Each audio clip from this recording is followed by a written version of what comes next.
Hello everyone, welcome back to my channel art nation.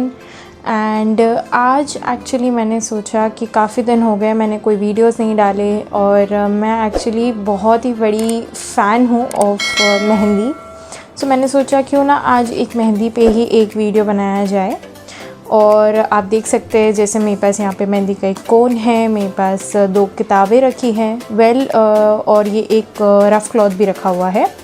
So what I have thought is कि मैं इन दोनों books में से जो बेस्ट मेरे को लगेगा उनको मैं ट्राई करूँगी कि मैं वो चीज़ बनाऊँ, मतलब वो मेहंदी का डिज़ाइन बनाऊँ। एंड एक्चुअली मैंने कुछ डिज़ाइन ऐसे सोचे भी हैं, like I can show you.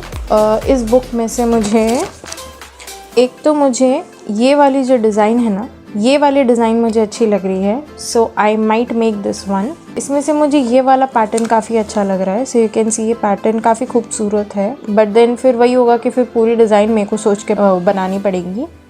Let's just forget about this one, we'll pick some design from here और फिर हम शुरू करते हैं।